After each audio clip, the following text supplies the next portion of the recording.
اور صبح کے تقریباً کچھ 10:30 بجے کا ٹائم ہے اور میں یہ جو ویڈیو اپنی ریکارڈ کر رہا ہوں اس میں بڑی اہم بریکنگ میں نے آپ کو دینی ہے۔ کل میں کوئی ویڈیو آپ کی خدمت میں پیش نہیں کر سکا، اس کی کچھ وجوہات تھی کہ میں کچھ مصروفیات تھی، اس وجہ سے میں کوئی ویڈیو نہیں لا پایا، کوئی ریکارڈ نہیں کر سکا۔ لیکن آج کی بڑی اہم پیش رفت ہوئی ہے آج کے دن کی۔ آج جیسے ہی صبح کا سورج طلوع ہوا ہے تو ویسے ہی بڑی عمدہ قسم کی خبریں جو ہیں وہ میں آپ کے سامنے لے کر آیا ہوں، جسے سن کر میرے جو ناظرین ہیں، میرے جو دیکھنے والے ہیں، وہ ان کی خوشی بہت زیادہ دیدنی ہو جائے گی۔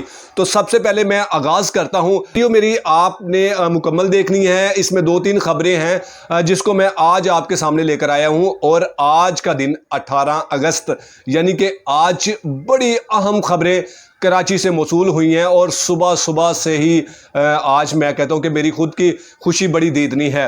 تو سب سے پہلے میں آپ کو جو بڑی بریکنگ ہے، جو سب سے بڑی خبر ہے، میں اس کے بارے میں آپ کو آگاہ کرتا ہوں کہ جیسا کہ ظہیر نے پری سے ملنے کے لیے ایک درخواست دی تھی، اور اس درخواست کو روکنے کے لیے جو ہمارے متنازع وکیل ہیں جبران ناصر صاحب، ان کی جانب سے فوری درخواست دے دی گئی کہ اس کو نہ ملنے دیا جائے، تو عدالت نے اس درخواست کو مسترد کر دیا۔ تو اس کے بعد جناب نے پھر اپنی حرکتوں سے وہ باز نہیں آئے، تو انہوں نے ایک درخواست اور دائر کر دی۔ لیکن اس درخواست کے بعد پھر جو آرگومنٹ ہوئے تھے عدالت میں دونوں وکلا کی جانب سے، تو عدالت نے یہ فیصلہ محفوظ کیا تھا کہ آج کا دن مقرر کیا تھا 18 اگست کا، کہ جی 18 اگست کو اس جو ملاقات کی جو درخواست ہے اس پر فیصلہ سنایا جائے گا۔ تو آج دل تھام لیجئے ناظرین، آج بہت بڑی خبر ہے۔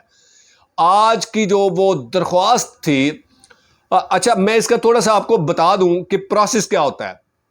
دیکھیں، پری اس وقت کراچی کے شیلٹر ہوم میں ہے، اور ظہیر جو ہے وہ ضمانت پر پولیس کی کسٹڈی میں ہے، کیونکہ ان کی جان کو بہت زیادہ تھریٹس ہیں اور بہت زیادہ ان کو کالز بھی آئی اس طرح کی۔ جیسے ہی درخواست ظہیر کی جانب سے عدالت میں دی گئی، تو میں اس میں آپ کو تھوڑا سا یہ بھی واضح کر دوں کہ 1 ماہ سے زیادہ کا ٹائم گزر چکا ہے، لیکن پری سے ملنے کے لیے سوائے ظہیر کے علاوہ کسی نے درخواست نہیں دی۔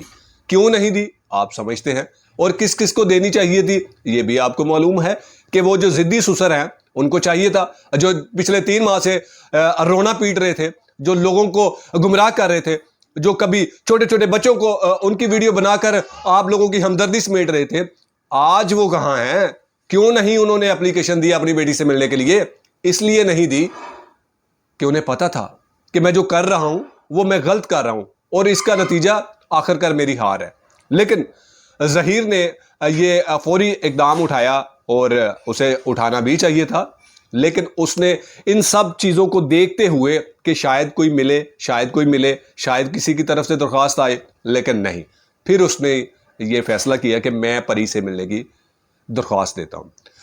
آج جب سماعت ہوئی سٹی کورٹ میں، تو ظہیر کی جانب سے جو درخواست تھی اس کو پروسیس میں تھی، اور پھر وہ شیلٹر ہوم میں گئی۔ شیلٹر ہوم میں اس کا پروسیس میں آپ کو پہلے بھی بتایا، کہ میں اس کا تفصیل سے تھوڑا سا بتاتا ہوں، کہ جب کوئی دارالمان میں کیس ہوتا ہے یا کوئی اس طرح کا کوئی کیس ہوتا ہے، تو اس کے لیے عدالت سے آپ کو اجازت لینا پڑتی ہے۔ پھر وہ اجازت نامہ جاتا ہے متعلقہ دارالمان میں، اور دارالمان میں جو شخص موجود ہوتا ہے جس سے آپ ملنا چاہتے ہیں، ان سے پوچھا جاتا ہے، جو دارالمان کی انتظامیہ ہوتی ہے وہ پوچھتی ہے کہ آپ سے فلاں بندہ ملنا چاہتا ہے، آیا کہ آپ ملنا چاہتے ہیں؟ تو اگر تو وہ بندہ سمجھتا ہے کہ وہ میرا بڑا قریبی ہے، میرا اس سے ملنا بہت ضروری ہے، تو وہ ایک لمحہ ضائع کیے بغیر وہ کہتا ہے کہ جی بالکل میں ملنا چاہتا ہوں اور مجھے اس سے ملنے دیا جائے۔ تو ایسے ہی ہوا، جب درخواست دارالمان میں گئی ظہیر کی، تو ظہیر کے درخواست کو جب دارالمان انتظامیہ نے پری سے پوچھا، پری سے ملاقات کی کہ جی یہ ایک درخواست آئی ہے آپ سے ملنے کے لیے ظہیر نامی شخص کی، تو آیا کہ آپ ملنا چاہتے ہیں؟ تو ظاہری بات ہے پری، میں کہتا ہوں کہ پری تو بہت زیادہ بےتاب ہوئی ہے اپنے شوہر سے ملنے کے لیے، تو اس کی جانب سے ہاں بولی گئی. اس نے کہا جی بالکل میں ملنا چاہتی ہوں اور مجھے ملنے دیا جائے، بلکہ مجھے نہیں ہمیں دونوں کو ملنا دیا جائے. تو وہ پروانہ جو ہے وہ واپس عدالت کو موصول ہوتا ہے کہ جی جو شخص ملنا چاہتا ہے جس سے، یعنی کہ ظہیر اگر پری سے ملنا چاہتا ہے تو پری بھی ظہیر سے ملنا چاہتی ہے. آج یہ فیصلہ ہو گیا ہے، آج یہ فیصلہ ہوا ہے کراچی کی سٹی کورٹ میں کہ ظہیر اپنی اہلیہ سے مل سکتا ہے. اب یہ ٹائم کا تعین کرنا، ملاقات کو حتمی شکل دینا، یہ بھی جیسے کوئی اپڈیٹ آئے گی میں آپ کو اس سے بھی آگاہ کروں گا. اس کے بعد ناظرین ایک اور بھی بڑی خبر ہے.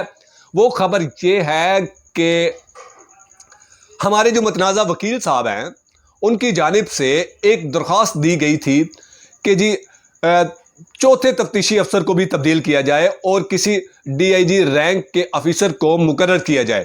یار میں کہتا ہوں آپ کو شرم نہیں آتی؟ آپ اتنے ڈھیٹ قسم کے انسان ہیں کہ یار پچھلے جب سے آپ اس کیس میں آئے ہیں نا، تب سے آپ نے جتنی درخواستیں دی ہیں تمام کی تمام مسترد ہوئی ہے، اور آپ مگر پھر بھی اتنے ڈھیٹ ہیں، آپ باز ہی نہیں آتے. بھائی آپ نے کیا ثابت کرنا مجھے یہ بتائیں نا. اتنی زیادہ جو دفعات لگا دی گئی ہیں، میں ان دفعات کے بارے میں بھی آپ کو بتا دوں کہ ان دفعات میں نے جب رات کو میں نے چلان پڑھا، بڑے تقریباً کو 6 مرتبہ وہ میں نے چلان پڑھا، اور چلان پڑھنے کے بعد جب میں تھوڑا سا افسردہ بھی ہوا، پریشان بھی ہوا کہ آخر کار اتنی دفعات لگا دی گئی ہیں تو اس کا کیا طریقہ کار ہوگا، یہ کیسے ختم ہوں گی. پھر ایک لائن مجھے ملی جو سب سے بڑی لائن تھی، جو اس چلان کا پوسٹ مارٹم تھی. وہ لائن تھی کہ تفتیشی افسر ڈی ایس پی سعید رند صاحب کا کہنا ہے کہ میں جب اپنی متعلقہ ٹیم کے ہمراہ دارالمان میں جو بچی وہاں پر موجود ہے، یعنی کہ پری، اس کو میں نے شامل تفتیش کیا تو میں نے ان سے جو پوچھا، میں نے جو ان سے موقف لیا، تو اس موقف میں اس نے صاف واضح بتایا کہ میں آج بھی ظہیر کے ساتھ رہنا چاہتی ہوں. یعنی کہ انہوں نے واضح الفاظ میں لکھا کہ پری کی جانب سے دیا گیا موقف آج بھی وہی موقف ہے جو پچھلے کئی ماہ سے چلتا آ رہا ہے. تو سمجھ لیں ناظرین کہ یہ جو لائن ہے، یہ جو پری کا موقف ہے، یہ ان تمام دفعات کا پوسٹ مارٹم ہے. جب عدالت میں یہ جو ثابت کیا جائے گا، جو ان دفعات کو لگایا گیا ہے، ان دفعات کو ثابت کرنے کے لیے آپ کے پاس بڑے ویلڈ پروف ہونے چاہیے، لیکن نہیں ہے آپ کے پاس. آپ نے اچھا کچھ ایسے جہل قسم کے لوگ تھے، وہ تو مٹھائیاں بانٹ رہے کہ جی ان کو سزائے موت ہوگی. اب بھائی سزائے موت کیا؟ تیری ماں کا قتل کیا ہے، تیرے باپ کا قتل کیا ہے ظہیر نے، سزائے موت ہو جائے. آپ ہوتے کون ہیں؟ آپ اس طرح کے جاہل انسان ہو چکے ہیں، آپ کو سمجھ ہی کوئی نہیں آتی کہ کیس ہے کیا، کیس کی نوعیت کیا ہے، کیس چل کیسے رہا ہے. لیکن جو ہمارے متنازع وکیل ہیں وہ تو ماشاءاللہ سے ڈیٹ ہو گئے. بھائی میں تو آپ کو دیکھیں، آپ میرے بڑے اچھے بھائی ہیں، اور آپ بھی کہتے ہیں کہ ہم بھی آپ کے بڑے اچھے بھائی ہیں. میں آپ کو یہ مفت میں مشورہ دیتا ہوں کہ چھوڑ دے کیس کو، اپنی عزت بچا لے، کیونکہ یہ کیس آپ جیت نہیں سکتے، کیونکہ یہ کیس جیت چکے ہیں.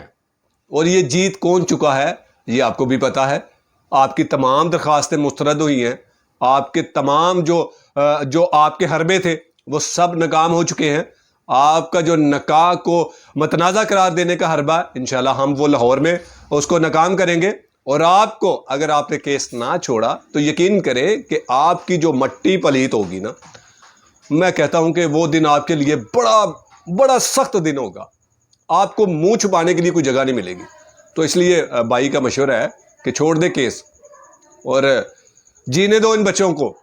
آپ نے بھی تو محبت کی ہے نا بھائی، اس نے محبت کا علی کون سا جرم کر لیا ہے؟ بہت سارے لوگ اس طرح کی محبت کرتے ہیں. ہو سکتا ہے کہ آپ کے پاس بے شمار ایسے کیسز ہوں، لیکن ان کیسز میں آپ پڑھتے ہیں جس میں آپ کو سستی شہرت ملتی ہے، لیکن بھائی اس میں تو نہیں ملے گی.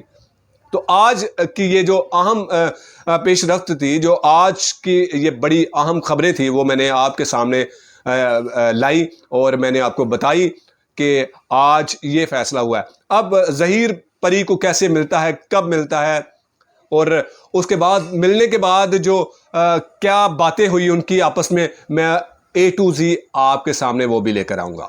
تو میرے چینل کا خیال کیجیے گا اور دیکھتے رہیے گا۔